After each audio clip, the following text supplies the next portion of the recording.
Hello, this is Simon Brew. I'm the editor of Film Stories magazine, and a very warm welcome to a special episode of the Film Stories podcast. Sorry about that. I literally had to fly in from outer space. Come with me. And I show you how deep the rabbit hole goes. And movies that had stories. The story just sucks them in. This is just the beginning. Stories. We would be honored if you would join us. Hello and a very warm welcome to Film Stories with Simon Brew. I am Simon Brew. As always, that's absolutely everything you need to know about me. The aim of the podcast, though, is given away in its title. I'm here to talk of the stories of film. And I tend to talk about development stories, marketing stories, release stories, production stories, all those ingredients that go to make the films that we know and sometimes love, just that, the films that we know and sometimes love.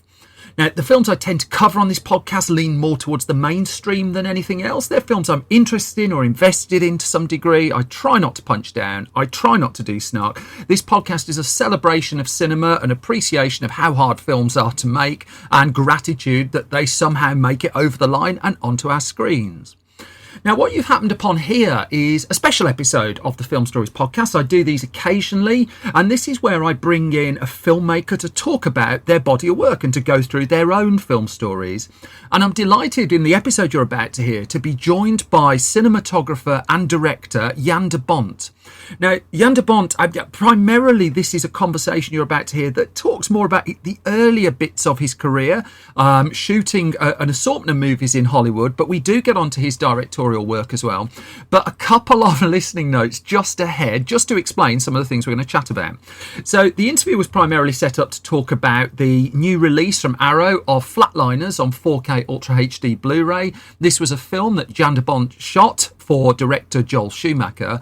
But amongst the other movies you're going to hear us talking about, well, we touch on The Fourth Man, directed by Paul Verhoeven, which Jan De Bont worked with Paul Verhoeven a couple of times, worked with him on Basic Instinct as well.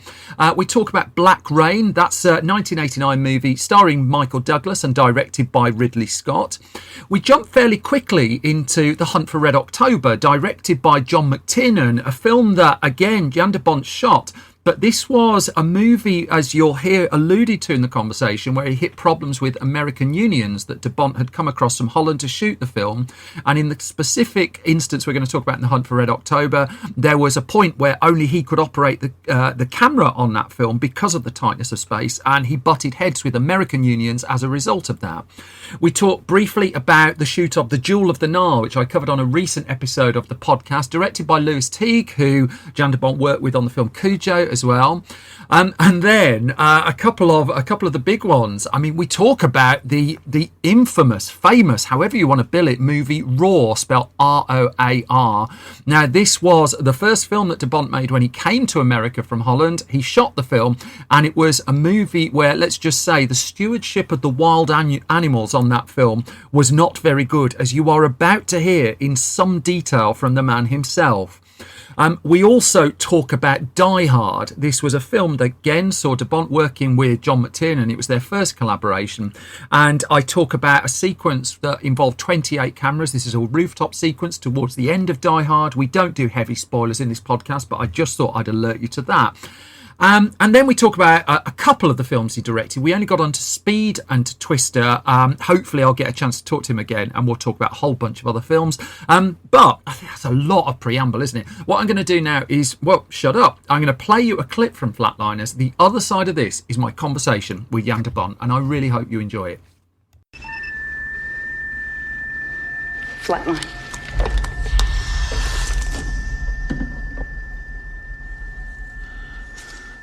They're getting smaller. He's dying. Brain death. Now it's real. Start filming. Let me defib him. He's dead. Isn't that enough? Let me try and bring him back. Just watch the door. Excuse me. I don't want to ruin anybody's evening, but are we in the room with the dead man? Oh my God. 1 minute to go. Start filming.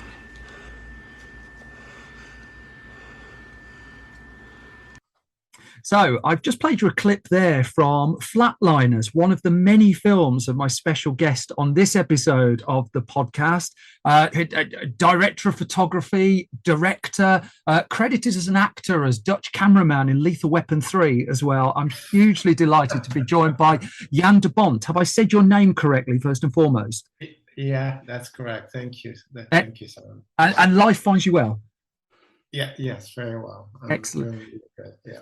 So it's a very broad opening question, really, but I'm fascinated by your story because I've been digging into quite a lot of interviews you've done. I read that you were in your teens when you got interested in making movies for the first time. I think you said you were 14 when you first really got serious about it. Wow. And that in itself isn't a massively uncommon story, I think, but the story of your success is. And I'm just wondering if you can capture what it was about that 14-year-old that made the leap to the career you had. Were there particular touch points there? Were there things early on?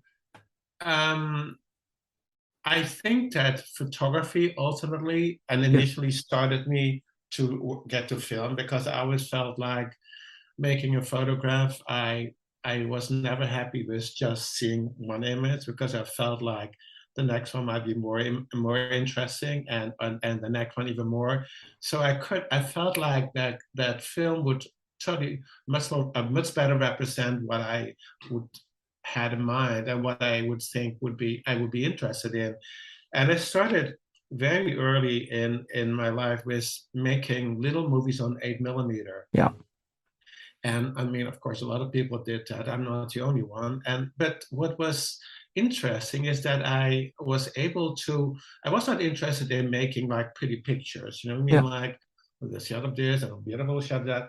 I was always interested in making those stories. And quite often, you know, at the beginning, they were family members who played parts in my story. And I did little documentaries about weddings, and which were actually more about the kids fooling around during a wedding than the wedding itself. Yeah. I think I missed the moment where they actually took place, because I was filming some kids fooling around with cakes under the table. But anyway, so I was much more interested in other things than what the story was initially about. When I ultimately ended up in the film academy, we formed a team very early on with 4 other young people. One of them is Rem Koolhaas, became later the architect. Yeah. And René Daalder, he's a writer. Frans Vermet became a documentary filmmaker, and Samuel Meiringen became a software designer, and myself. And what we did, which I think was like that helped me the most in my life, is we made movies together for a long time, short movies, you know, and in those days when we were like, you know, like early 20s, our movies could only go to little documentary film festivals or little short film festivals. And what we did is make movies that really, where we changed jobs all the time. So, right. So we had to be either the actor in it, we had to either direct it, either film it, and record the sound, or edit it. So those 5 things. And by doing that in a non-stop way, all those jobs became natural. And so you understood what filmmaking was about. Filmmaking is not just about a camera. Yeah. Or filmmaking is not just about directing, or not much about acting. It's all those things coming together. And that interested me incredibly. And it still has been, I have been doing that my whole life, basically. And ultimately, so when I did photography, studied photography, basically after the academy, I did movies of my friends. Yeah. At one point, so wait a second, I also want to direct, you know, and then I started doing a lot of music videos before MTV even existed, and we filmed almost all the big bands in the world, really all the big bands, and they really were extremely successful. And the ZDF, the Zweites Deutsches Fernsehen, is a German, one of the top stations there. They financed us, and they basically realized what an incredible possession of the trove of amazing footage they had of all those top stars. Yeah. I mean, way before those music videos actually really developed. And they all started digitizing them now. And I think they you can actually rent them now or get copies of it, which is really strange. Of course, I don't get a penny of it, but but anyway, always so the way, right? It basically, once you taste the making of those things, these little documentaries, and of course the music recordings themselves, it became also very clear that I could not only do photography. I really was too much involved in other things as well. Am I right too in thinking you went to a film school in Holland where you were taught in disciplines, in everyone's disciplines? I think I heard that you were taught to act there, or you were given classes in other disciplines within film, and that you've really felt the value of that. Yes, absolutely. I thought that was really important, and I think it's still very important. I think, young directors, they quite often have no clue about the rest of filmmaking. I think it's really important to understand what an actor goes through to be able to stand in front of a camera. There's a lot of people looking at you from all sides and a lot of lights on you, how to feel relaxed and how to really forget everything. And if you cannot imagine what they go through, it's really hard for you to tell them what to do or how to treat a certain scene. And the same thing almost that worked for everybody on the crew. I'm very involved in connecting all those sections when I make a movie. I think it's really important to really get everybody involved. And if you do that, I noticed, and you get a crew that you totally respect, for instance, the production designer or the sound recordist or all those people, the editor, you can work together much better. And they understand what you are doing. So when the final product is there, you get guaranteed the best that is being made in those whatever 10, 12 weeks or 14 weeks that a movie normally takes. So you got through film school and you were making music videos, you made short films.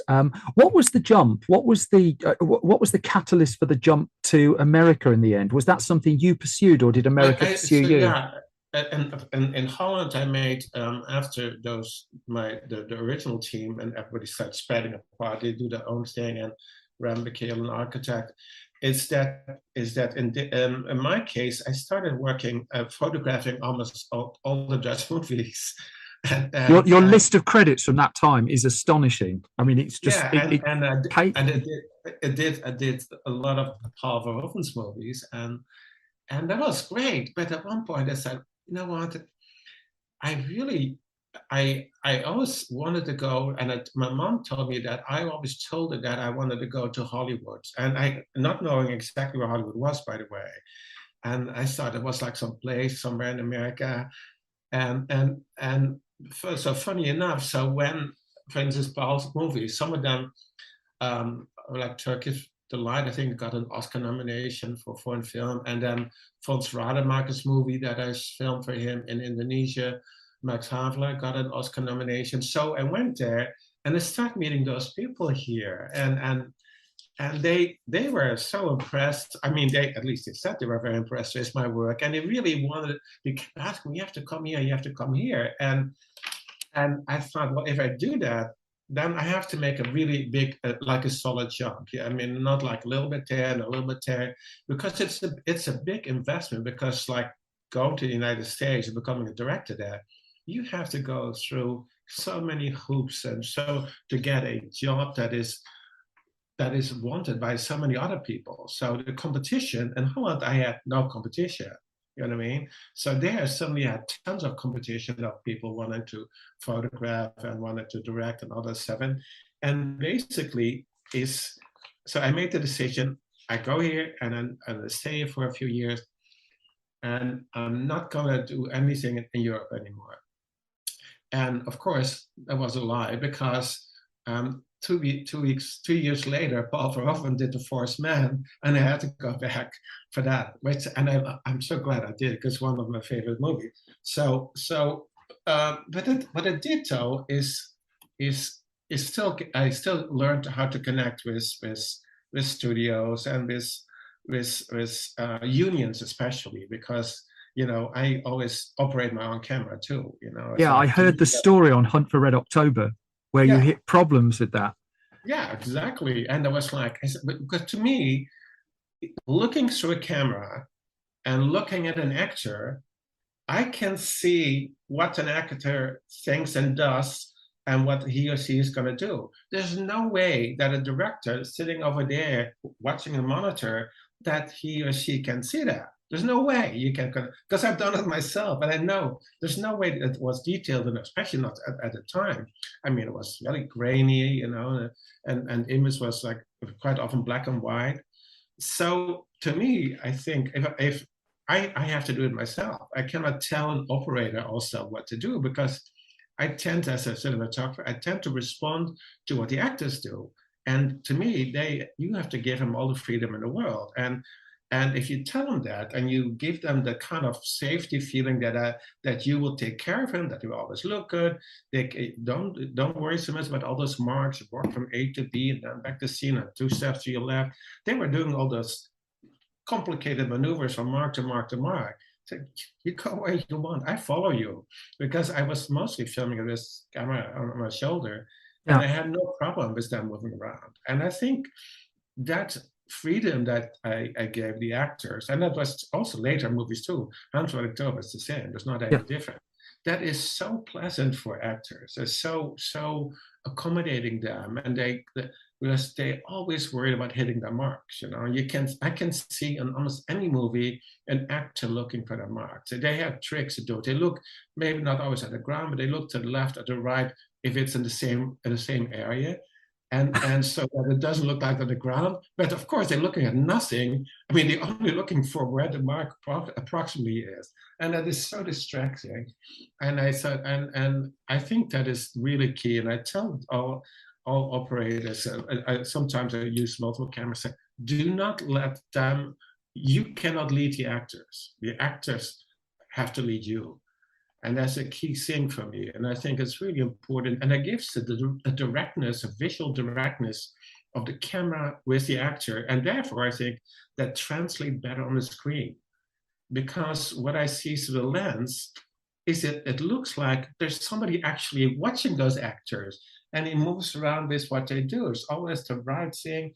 And I make sure that if I don't like what they do, I also talk to actors during filming too, which is, of course, normally here completely illegal almost to talk to an actor for a cinematographer. I said, no, let's do it again. Keep going down. When I think something is wrong or so, and then I thought, just keep rolling and I keep filming and until we get a good take. And then when the director tells me later, why did you do that? Oh, the first one was a little soft focus problem. There were no problems, but the performance became much better in the second or third take or so. It's interesting rewatching Flatliners. You saying all of this because again, I've been reading about how I mean, I wouldn't say you're pioneering handheld, but you were using it ahead of a lot of Hollywood. But also the fact that there are sequences in Flatliners where I don't notice it's handheld, and yet you've got the fluidity of it. And I've been reading it's only afterwards I've read that that's really what you've been aiming for. And I think of the opening of Die Hard, where we're introduced to the geography via handheld. I just wonder, I just wonder if you can talk to that a little bit. Were you getting pushback on that? Was that? Yeah. I mean, well, first of all, the studios did not like it because they had union problems with it. But then ultimately, the union problem, just to be clear, was you operating the camera.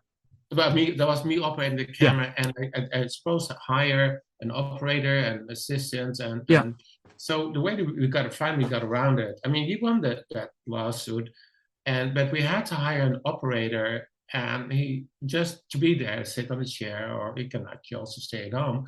But quite often, because it's kind of frustrating for an operator to sit on a chair. Sometimes I gave him like a second camera, and not sure if it's needed, but you never know. Yeah. And and to me, it's like that whole visual contact that I have as a cinematographer is based on like an emotional visual power that you can create with a camera on your shoulder. And I'm not talking about this shaking, because that I hate. So it is like there is a fluidity to it that suggests for the viewer on the screen that there's an actual human being there, but that human being actually wants to see the things that they also want to see. It almost looks like so when I pan to the left, because I felt that's what the viewer knows, I do that. And they feel that too, indirectly. They feel like, why is the camera? Oh shit, yeah. And then, so it kind of helps them to understand also the story better. There's connections. I feel it's extremely important about where everybody's located. I think it's really important to know the choreography of a place. I find so often when you see movies and you have no idea where the people are in the set, and I can stand that. I mean, as a viewer, I really hate that when I don't know where the hell everybody is, and they're still talking and communicating. Yeah. You have to really do that, because otherwise you don't tell the story properly, because those actors respond to someone there and someone there. And if you don't know who the hell they're talking to, you don't tell a story. And I think it's really important. So if an actor talks, and I really, even if it just go back and forth a little bit, the viewer will say, oh shit, now he's not talking to that. And all his emotions are, his energies aimed towards that one person. And then it changes over to another person, and the camera follows that. So I follow basically the emotion energy that comes from the actor aimed at other actors. And it's really, really key to me that the choreography is always clear all the time. And you cannot do that if you just film a close-up this, close-up that. I cannot do that. I mean, it's almost offensive to me. I mean, the traditional way of filmmaking. So, I mean, just that opening of Die Hard, then, as we go round, as Bruce Willis walks round and is introduced to at the start of the film. I mean, what's the process there? Because you've clicked. I mean, what's your level of preparation? How do you work with someone like John McTiernan on that? Just to, I mean, it looks to me like one of those moments where it just belies about months of work before we actually see it on screen. Exactly. Yeah. Well, that's a really good question. So, first of all, John McTiernan, announced to me, was living behind me, just one street over, and our gardens are really actually touching. I've never seen him in a garden, so I really did like his garden. Who's got the nicest garden? Mine. Okay, fair play. I love gardens. I still have an amazing garden here. I love organizing gardens, and anyway, but so what we did is like, he had seen my movies, and because he saw my movies and he saw that too, and he loved that energy of the handheld stuff. Or if sometimes the cameras, if there's, for instance, like in those days, if you need a shot that's made on VistaVision, those cameras are so big you cannot carry that on your shoulder. So what I did, I put it on a little jib arm, and that makes the balance equal. So I could lift the camera on the arm in the same way as if it was on my shoulder. So the effect is almost similar. It is not as emotionally, because it is like, I like that kind of a little bit of searching thing, like what we do always as a viewer, as in our own. We always look around till we focus on one thing. But so that's the only time. So it's either handheld or a miniature. And John McTiernan loved that. He said, we have to do that for all this. And I was so happy that he wanted that, because to me, there's no other way to do it. And because that movie is so full of energy, and again, always telling the audience, I always made sure, even if for instance, it was not choreographed, I would move this camera behind the actor to see where everything is, and then back to the front, so that you really could see all the time where they're going and where everybody is. And so we, every day we drove to the set, and we basically only talked we had an old limo. We drove from our house to the set, and we discussed during the trip what he likes to do and what I think what the key parts of the scene are. And sometimes there's a specific shot he really wants, and I'll try to accommodate that as in a way that it looks like that. Yeah. But he was extremely happy with the way we worked together, and he gave me a lot of freedom. Yeah. And that's the key a little bit, and also trust, because my goal is to make a good movie for him too. It's not like I want to make just a good movie for myself. I mean, the whole point is that the whole team has to be happy. I mean, the director has to be happy, the actors, the whole team that is on the set. You have to respect all the work they do for that particular movie. So I've been reading recently about Jewel of the Nile, for instance. You're talking about the whole team being happy, and the story of. I mean, from the outside looking in, the story of Jewel of the Nile was just trickier. I'm reading about oppressive heat and people who didn't necessarily want to be there. And whilst I'm not trying to go all tabloidy and just and gossip mongery, I do wonder if, when you're a part of a team that hasn't quite gelled in that way, if you feel it that keenly. If that comes across to you in any way while you're making a film like that. And I quite like Jewel of the Nile. Yeah, actually, there were times where it's a little bit of a disconnect, I should say, the nicest way, between opinions about the movie. And I had a lot more experience than the director did. Yeah. And you'd worked with him before, hadn't you? I remember. Yeah, and the thing is that when you do those bigger projects, you have to treat it like a small project, I feel. And because in a bigger project, people so quickly stand back and they want to show everything in big wide shots. And I'm the opposite. I'm trying to be inside with the camera and see the outside world through the actors and through the situation in which they find themselves. And by doing it handheld, it looks like almost like disrespect the size of the picture. Yeah. And to me, it's exactly the opposite. I mean, I feel like I want to treat it as a really high quality product in which the camera plays basically also a part. I see the camera always a little bit as an actor in a way, because it's a little bit how I feel. Is like, I listen to what the actors have to say, and I listen to how people respond. And therefore, I think quite often that the dialogue in scenes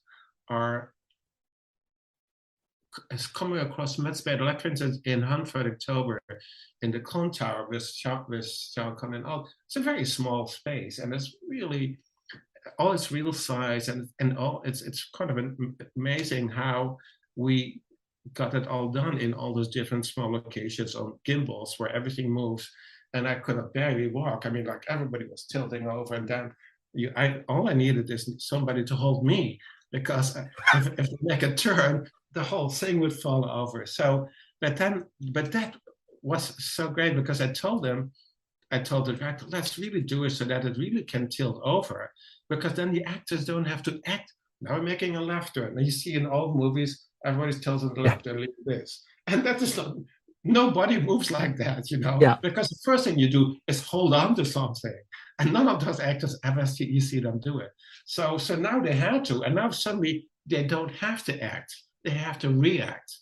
And it's much better to see an actor react than trying to act something that is not there.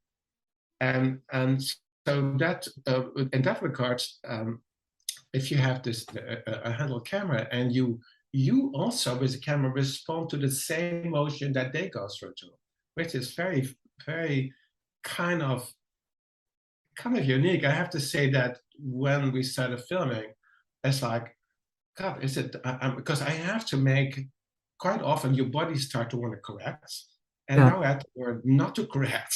I mean, if the thing to that, the camera also has to get that same feeling lifting, and not trying to stay vertical and everything in level.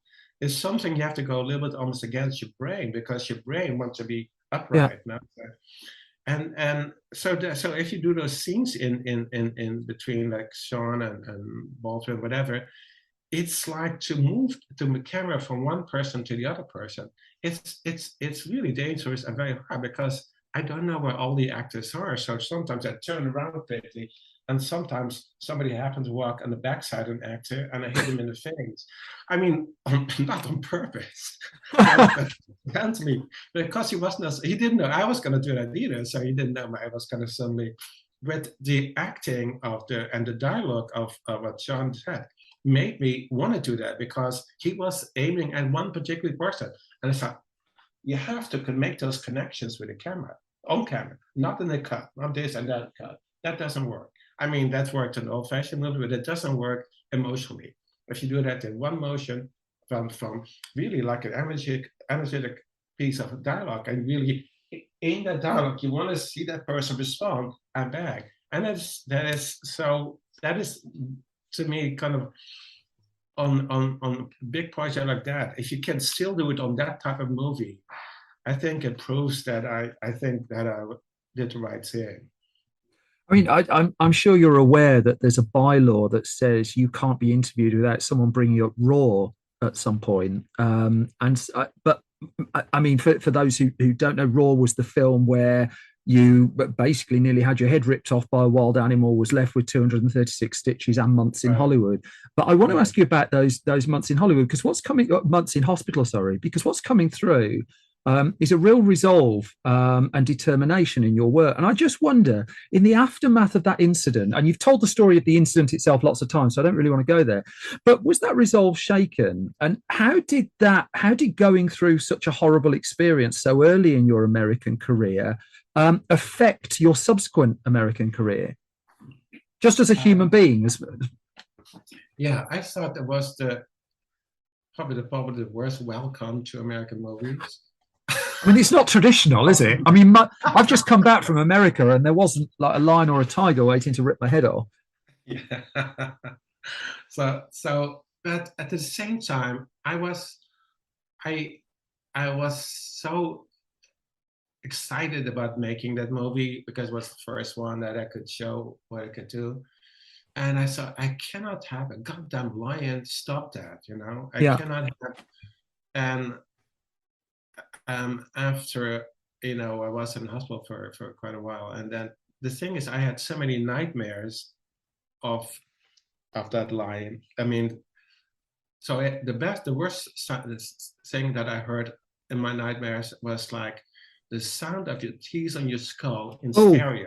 But it's in stereo. That's the thing I remember so much. It's like really fully recorded in stereo and really loud, which I also didn't know, like that was the thing that stayed with me. So then I knew the only reason I went back is I thought I had to do this to get over it, because otherwise I will never do anything dangerous again. Or it wasn't. It felt like I felt like I so much wanted to make movies in America and showcase what I can do, because I felt they could also learn something from me too, and especially because everything was always so regulated in American movies, so strict and so too many rules. But, so going through that, because you talked earlier on about trust being really important to you and trust with your collaborators. I wonder if one fed into the other a little bit, because, and I just say that it's just like you look at working with someone like Ridley Scott, and Ridley Scott is someone by reputation, not a nasty person, but doesn't suffer fools and knows what he wants. No. So actually, I had heard those stories too. Yeah. And oh God, is this the first time where I'm just going to be like an operator? And it actually didn't turn that way at all. I know exactly what he was going for, and I love all those, with those lights on cars and lights everywhere on the street, which is great. And I gave him many ideas what else he could do, but when he saw how the way I was filming, he kind of felt like a lot of pressure fell from his shoulder, because he was also worried that he would have to do that. And it didn't happen at all. Yeah, he was in a way so happy that we were so in sync that I didn't know what happened because I didn't know him at all Yeah. beforehand. We ended up getting along really well and was never a problem.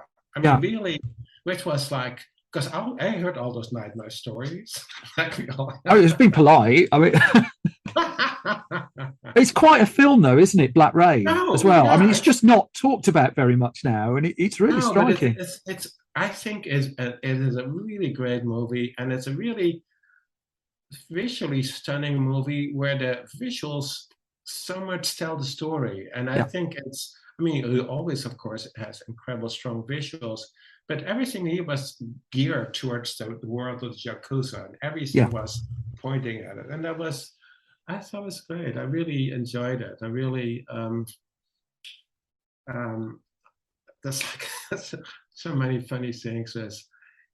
I mean, I learned a lot from Ridley too, in a way that, for instance, when he doesn't know how to do a scene, or he was too tired, worked too hard the day before, I know exactly when he's starting to rehearse a lot in the morning, and then, he doesn't want to work today.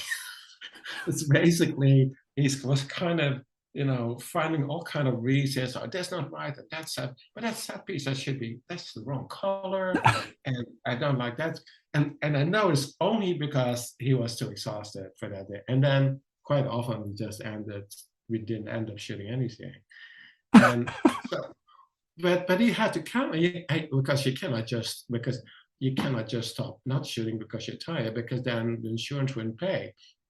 But if you can still keep working, and then somebody also gets a terrible headache suddenly, and all the tricks on the train to really, and then the next day is totally okay again. It's everything quick and fast. It's so funny. Yeah, everybody has a little bit of those funny things, but.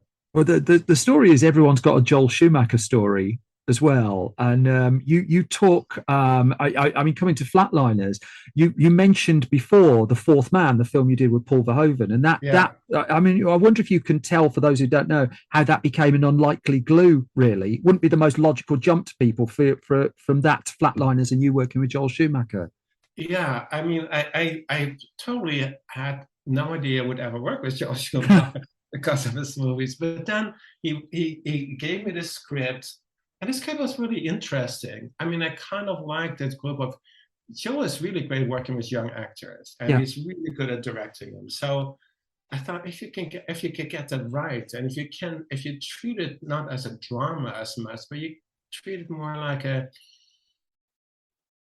magical realism with surreal elements and elements of thrillers it's a little bit of action in it, but you combine all those things and you try to make that world for them kind of a very insecure world where the group of 5 people are totally out of sync with reality. And I thought that was really interesting. I really liked that, and asked me if he had seen The Fourth Man. He said, "No, you should see it, and then we should talk." And he loved The Fourth Man because that's a little bit happens in that movie too, where a surreal element or magical element are brought into Paul's movie. And I thought a different version, of course, this would be different, of course, but it is. You can see there's a connection there. Yeah, and he loved it, and he said. And then he said, "I absolutely want you to do it. This is great," because he was hesitant about the movie too. How you can realize that, but he loved that take on it. And then he also said he wanted me to shoot it as an action movie. And I heard that. Yeah, which is well, what he really meant is.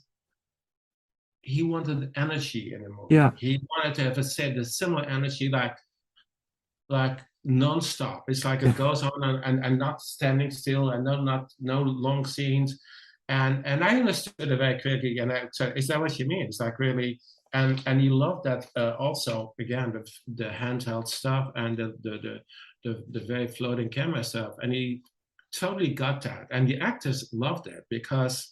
They young actors at the time, and none of them were super experienced in regards to hitting the marks, and which they thank God didn't have to do, but they moved wherever they felt like moving, because those young people respond. They respond directly to what, because everything seems to be personal between them. Like there was a constant battle between those five, and which was actually in true real life too. Yeah. I mean, they were all kind of fighting to be the best or to be better than the other, and it was a constant, like a charged atmosphere on the set. But Joel was able to use that atmosphere for his personal gain, because what he got out of it, he got much stronger reactions that you would not necessarily get from certain lines of dialogue. But because it becomes a little personal, suddenly there's this energy level given into it by this kind of need to talk to a little bit more aggressive to the others, and that really helps a lot. I think that helps a movie keep moving forward. And I think it's also really important in that movie is that Joel has like a really good sense how to use sets. He's he's a costume and set designer as well. But that was the Eugenio Zanetti, the production designer he's from Argentina, and that's all he did is like magical realism in operas and stage plays, and he was really great in that. And the only thing that I wanted to add on it, when we talk, is add also some surreal elements into it. And that combination that turned out so well and make the movie actually interesting, I thought. Well, I love how low tech some of your solutions were as well. It sounded like you'd had quite a lot of fun puzzle solving on this one as well. Completely. And I mean, things like putting scotch tape on the physical film I've got, using rubber bands to help make a ripple effect when you need it. Just shaking a tent or a sheet or something just to kind of get a shadow in the background effect. And we kind of, from my side of the fence, we think of movies as like big and glamorous, and so, and there you are playing with sellotape. I mean, it's great. That's, for instance, with that scene with the woman in the greenhouse. When I was there, I suddenly felt, God, this is a little bit like, she's the only one who actually came out well. Yeah. And I wanted to get that sense in it, that she's kind of okay with her life and feel good. And I thought I wanted to get a little bit of a heavenly sphere in that. And I said, how do I do it? I had nothing there. I had some gel there. And I put it on a little board, a little tight, and then put a bright light on it. And with my hands, I could move it. And I could get the reflections wherever I wanted, on the face, behind it. And it became almost like the river of life. Like a river of life was like also a river of light. Yeah. And that works so well. And I really, and it just came out of nowhere. I wasn't there when we drove to the set in the morning. Yeah. It was completely invented at the time. And I love doing that, I have to say. I mean, I was like, there was one time earlier I had to do, long time ago, about Sadat, the Egyptian president. And we were filming that in Mexico. And we had a generator truck and all that. We were filming a scene, and suddenly the generator truck was stolen and there was no light. So, and we had scenes in the house. How do we deal with that? There's no power in the house. So then I put in, I worked with a lot of reflectors. So I put all the headlights of the cars on reflectors and aimed the light inside the house. And so that the car headlights were indirectly lighting the inside of the interior of the house. And it worked great. So I love coming up with those things and do it right away. It was not a big thing, but I was really happy in it that it worked, and that it was created a very nice mood. And it's really kind of the producers were very happy that we didn't have 2 days off. Because they had to drive in another generator truck from California, so they were really happy we kept filming. I mean, the fact that this is audio means listeners can't see the huge grin on your face and the look of glee when we talk about these small little physical, practical moments. I mean, the irony strikes me that you were also the man who directed a film that was. I don't know if you've been watching Light and Magic. Have you seen this series? The one that's telling the story behind Industrial Light and Magic.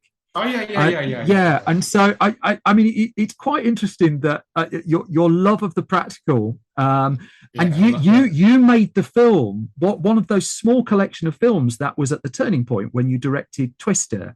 And I think you've said around the time that you had a frustration that you saw where all this was going, and you weren't not that you weren't comfortable with it, but it wasn't that there was something about the shift to doing things digitally. I'm wondering where you think of that now, because I come back to the look on your face as we started talking about Scotch tape and rubber bands, and it's just like you're in your happy place there, and yet you directed this special effects juggernaut, an incredible piece of work. But what? So I was so afraid, and I was also excited about visual effects. And we had an amazing coordinator at ILM. But basically, from day one, they said, we cannot move the camera. And then I said, oh, yes, we're going to move the camera. That's what Spielberg had on Jurassic Park, didn't he? That's what they told him as well, yeah. So you see the camera, because everything is like, for instance, there were many days there were no clouds in the sky. I said, man, we cannot not work. And so they had to put in clouds behind and things like that. But he said, no, we can only do if the camera doesn't move. No, the actors are moving, everything is moving, the camera is definitely moving too. So they had to. So then they had to design a tracking device, a new tracking device that was used for the first time ever, that they actually could do it. And they were so happy, but nobody had ever told them to do that. And now they had to, and it worked great. Yeah. And another thing is that I knew that I didn't want to always look at effects shot, visual effects shot. I was trying to integrate other special effects in front of the visual effects. Yes. So that you get, because there's always, something either too perfect on the visual effects or too, it's still like a different quality because it is a digital image basically. You had jet engines on set, didn't you? Did I read that? Yeah, we had we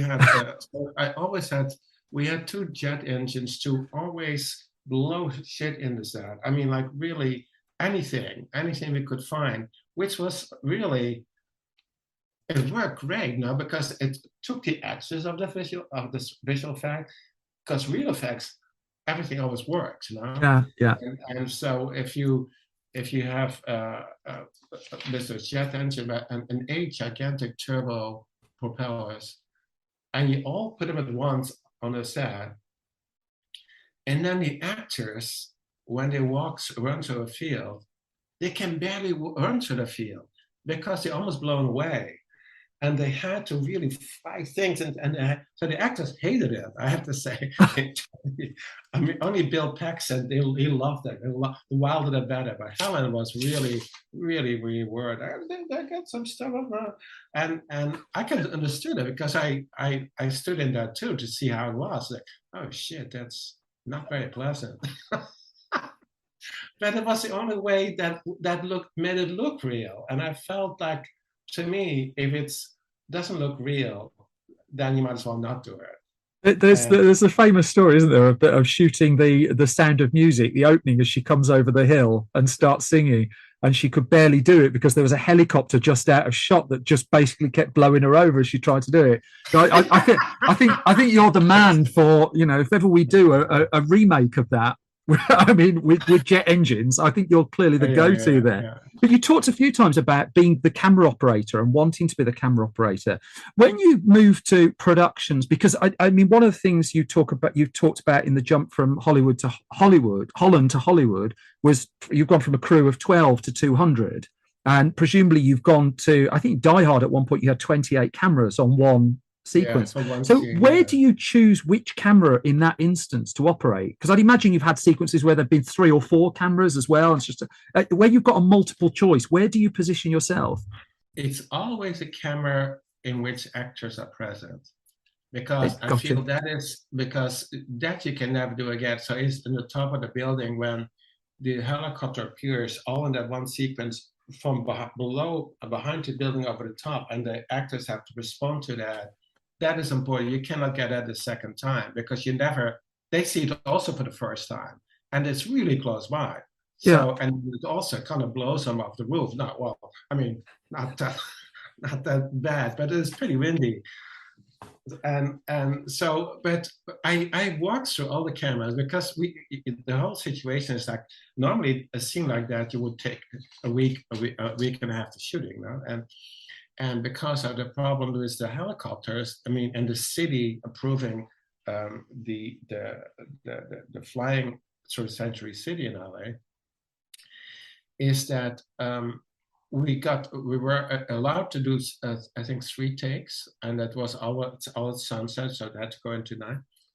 So when we started doing a test with 3 takes, that would never take, there's no way we could do all the scenes, so we have to do it all at once. So then we decided so let me set up all the cameras where I think this should be to really get a good idea of all the action at the same time. And then I walked through it, and I did everything. Just every camera looks at myself, and I asked, "This is what you have to do." And don't be worried by if the helicopter is too low or too close or too loud or whatever.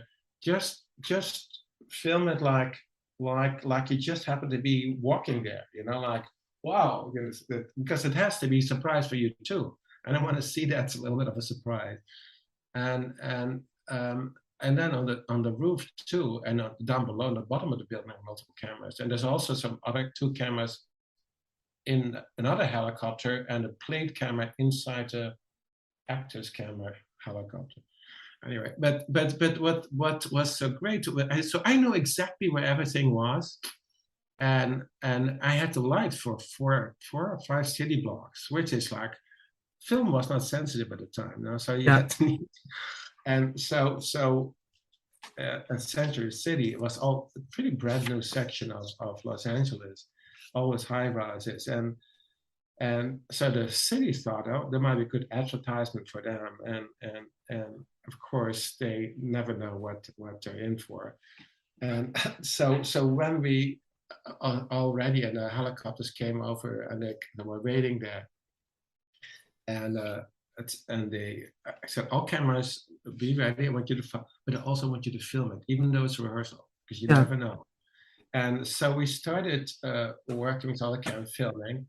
And then I have to say, waiting at the building, seeing this helicopters coming through that canyon or this high, so low. And these were old helicopters, those Hueys from Vietnam. It was so loud, and this building became like an echo chamber. It was 100 times louder than anybody would have got. It woke up the whole neighborhood and then some. And so everyone was shaken by it. The whole building started to shake, especially because they closed, like in the Century City Hotel, and the helicopter goes right over the top of the fountain, and people were looking out of the windows, and then it goes all the way up. So the city was shocked when from the side they saw other people, there complaints that saw there's a war had broken out, and all from all sides people came in, and it was they wanted us to stop filming, which would have been a nightmare.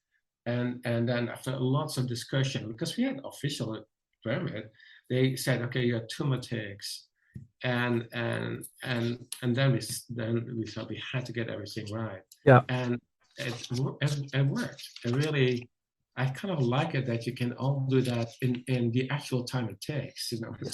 Yeah. It's like really. I have to say, I said that's Hollywood actually. We can have helicopters come down the wall in sky between skyscrapers, low to the ground. I make turns around corner, another corner thing. I was just pretty amazing. I thought that was like one of the coolest scenes. It was also like a scene that had the worst response of the population around it, but it was really. And I mean, if I can just finish, I mean, I'd get shot if I didn't mention the wonderful, brilliant modern classic that's Speed. Yeah. And I just again, I just want to get to the human bit of that, if that's okay. In that, was there a moment, because you've told stories of the making of film, but I just wonder if there was a moment when you knew it was going to work, when you knew what it was about to become, and then I wonder, did you feel that Speed then pigeonholed you as the guy who makes films like that? Did that have an ongoing effect on your career, do you think, for better or worse? Um, the last question first, yes. I mean, almost immediately. That happens almost with Yeah. anybody who makes a movie that's an instant hit and became a little bit of a classic and cult movie. So yeah, A little, hang on, that's I've got to pick you up on that. It's not a little bit of a classical cult movie. It's a big classic cult movie. It's a yeah. great movie. I don't, Yeah, no, but, no, but, it's but great. No, no, yeah, no, yeah. But I don't want to over. I don't want to. yeah, but I can. I can. I But remember but seeing it anyway, for the so first time. so Yeah. I knew it. I knew it, Simon, when I was in the bus and we saw the people in the bus responding to it, Yeah. and the actors actually who were driving the bus because they were also Sandra was driving, Yes. most of the time. And there was always a safety driver laying flat on the roof that could jump in and if there's a problem. But the bizarreness of those people being caught not getting off, it's a little bit like, that scene to me reminds me of being caught in an elevator that gets stuck halfway up or close to the Yeah. Yeah. top and you can't get out. Yeah. And in a way, by the way, in that movie, it did happen. A scene we were Yeah. filming in that tower. You heard the story, and then we got caught, and we were like for hours. And how quickly the emotion changes in that elevator. So in the beginning, it was totally packed. Other people were going down for lunch, and this is kind of a joke. Oh, joke, fun, thank you. Come on, guys, let's push the button. And and then, of course, nothing moved. And then slowly but surely, nervousness started to set in. And then a kind of fear started to set in. And then a nervous tension. And then one person started to almost really get like a nervous attack, and then they started screaming and yelling and banging on the door. And so from fun to terror, that changed in about 3 minutes, Yeah. 4 minutes. And I saw that terror from kind of fun to terror. The bus is a little bit like that. So in the beginning, it starts all good. It's like, yes, what is it to be, nice in the bus going swell? It's kind of fun. And then till it's not so fun anymore. And I love the idea that it cannot stop.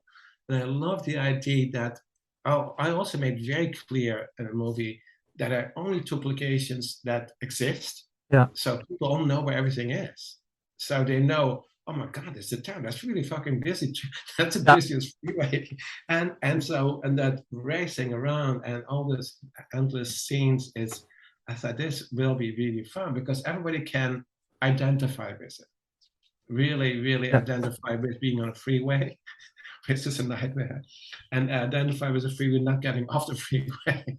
So then I knew that if we get all the things done that I like I said, I had added a lot of scenes to the original screenplay that are very relatable, like trying to jump from one car to the other car and trying to escape, and none of those things work. And that is to me, and I have to say that Sandra and Keanu but also the bus passengers were all like they were rightly cast because Steve was totally into the driving, and because of she had to drive, the acting was basically not necessary. She had to really. The acting was normal, natural, and all the passengers in the bus, I had to make sure that all the people in the bus were not from cast in general, that they were actually all people who actually drove the bus. I made an effort really to get only extras that really daily drive those buses. So they know how bored it can be, how fun it can be, to fall asleep. And that makes a huge difference. A simple thing like that to really have, and all those passengers behaved exactly what they should do. I didn't have to tell them what to do. It's immediately they got in, settled in. Some started to read, and some already some start to talk a little with the neighbors. Most of them don't like to talk to neighbors in buses. So it was that felt so natural that I think that this had to work. And when they saw a few scenes with responses, they got, I think the studio also had a feeling that, but of course, they are always hesitant until we had the first test screening, and we weren't quite finished with all the scenes. And the head of the studio, we had a screening in Pasadena, so the screen was packed. We had still blue screen shots in there. Yeah. And the audience loved it. I mean, they started almost, I don't know why. Everybody was shocked how great they liked it. And it's hard to really, and they didn't get distracted when there was suddenly a blue screen shot or a sign that said, bus jumps here. Yeah. It wasn't in there. It's a cheaper film. I mean, if you could have got away with that. Yeah. Yeah. And they started clapping. They started applauding. And I've never seen studio heads so happy. And initially we had no money to do this. Actually, I got it that same evening. Yeah. You want to do this? You want to do that? You want to do this? So it was a really, really great experience. You don't see that often in test screenings. Well, I don't see that offer in life whatsoever, from what from what I can tell. And what do we find you doing now? Are you still developing projects that you'd like to make? No, I think I was involved in several other projects. Yeah, I read. Yeah, Godzilla, which I really like. I would love to have done Godzilla, and they basically wanted to go for the big effects movie with like everything CGI. And I don't believe in that. I of course it had to be CGI, but I also wanted to have a guy in a suit. There is something about Godzilla, because I've seen all Godzilla movies. I loved it as a kid. So that guy in a suit, you tells the audience, yes, I'm a guy in a suit, but the power of the animal, of Godzilla, the creature, is like, you can see what I can do with the miniatures. And it did such a great job. So there was something, the way he walked, it's like a little bit like, it gives it some human characters, Godzilla, by the type of, the guy who was the actor, well, actually, the stuntman who had to wear that suit, they weigh over 200 pounds, by the way. And so he really had to, it was so heavy. He definitely could not walk fast, that's for sure. But there's something that kind of and the way to that is like we turn our head. So in visual effects, everything is perfect. It's exactly like what a dinosaur. I didn't want to make a movie about dinosaurs because that is not the movie. And I I felt they missed that goal. And not only that, they said that my movie was going to be more expensive, and we had I read that. Yeah, and which of course is always a lie. Yeah, and of course the other one was lots more expensive. Yeah, but you were doing a film, because I read you doing a film called Stopping Power at one point, and it almost with John Cusack, and the money just disappeared. Yeah, exactly. Yeah, and those things happen. I mean, there was also another movie, Ghost Riders in the Sky, that is a really great script. It's basically about aliens and Indians. Yeah. And it's a really great story. And I had, it totally worked out. All the sets were designed. And then suddenly, I don't know, the studio got cold feet, or there was money problems, but I don't know what it was. And they canceled it so overnight. And there's no reason. They didn't mention why. And of course later they did make a movie, Ghost Riders and Cowboys, it was called, I think. anyway, and that was like really a mediocre movie Yeah. because that was, to me, it was a very spiritual movie too. It's really using those mountains in Utah, those that you see always, those really peaks, and on top that's where the gods came down on, and we had a beautiful designed characters that could fly, but it was also kind of humanoid. It was like really not a creature, you know what I mean? It always felt like that, and that made it all great, and everybody loved it that worked on it. But anyway, and then you get a little disillusion when you work a year on that, and then it's just taken away. And then I was going to do also where the money fell out is Mulan in China, and we were there for I was there for 6 months, 7 months, and the sets were all built. We had a great cast. Yeah. Was that recent? Was that?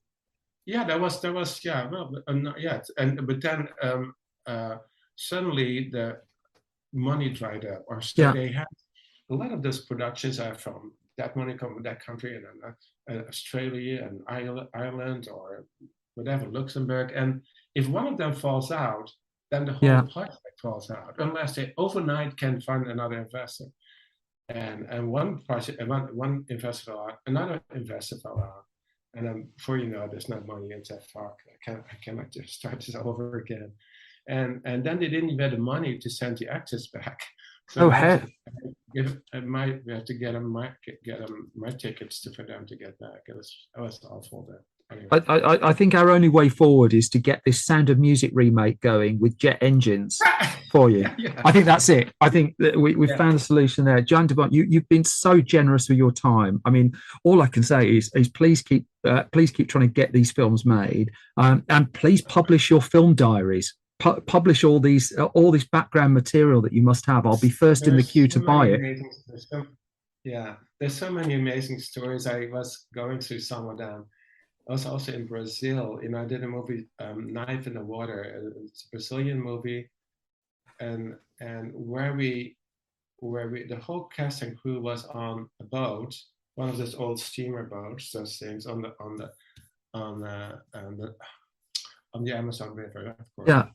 And then we had to stop at quite often to get more wood on board for fuel. And then we had to stop to kill some animals, catch some animals for food. We had also 2 cows on board. We had all kinds of...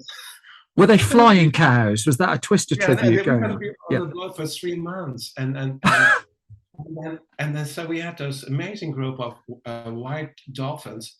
They made the whole trip with us, all around us, so that when we went swimming in the river, basically to get a shower, is that the dolphins were around us to get all those horrible fish away from us, especially with women. They were totally protecting the women, which was so great to see.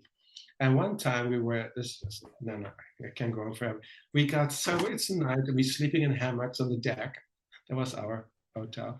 And then we suddenly we had a big boom. And a little panic started. Oh my God, this boat gonna sink, whatever. And then we had driven right into floating island. So we were surrounded by trees. I mean, we onto the deck, all the way around, and we didn't know where we were, and the captain didn't know because it was night, so nobody could see it. And what's really, really funny is that so they tried to get overboard, but there's a solid that just instantly sink down. And was like an endless funny stories. Anyway, okay, enough. I mean, if I could listen to these for ages. I've only got halfway through my questions. This has been really wonderful. If I can ever persuade you to come to the UK, I'd love to put on Q&A events with you. I just think this is really, really interesting, and I thank you so much for your time. Okay, Simon. And that was my chat with Jan De Bont. Apologies for the odd computer beep, and hopefully the dog bark didn't come across too much. The joys of recording from international connections, let's just put it that way. Flatliners is available on 4K Ultra HD Blu-ray now from Arrow. It's still a very, very spooky film. I can attest to that because I rewatched it ahead of recording this interview with Jan De Bont. And then I think that's pretty much it. I don't have to to plug anything else, so I will just tell you that if I've not bored the bejesus out of you, you can find more from me on Twitter at Simon Brew. You can find more from the entire Film Stories project at Film Stories Pod. Our website is filmstories.co.uk, or you can buy our print magazines and our Blu-ray at store.filmstories.co.uk. We're on Facebook, facebook.com/filmstoriesonline. We're hiding on TikTok somewhere now as well. I don't fully understand TikTok, but I'm going to say it anyway. We're on TikTok, and we're on YouTube at youtube.com/filmstories. But for now, I'm going to leave you in peace. I really hope you enjoyed that interview. I thoroughly enjoyed talking to the man. We've got more in conversation with coming up soon. For now, the main thing is you all look after yourselves. You all take care. I'll be back soon with your regular episode of Film Stories. You all take care. Bye-bye.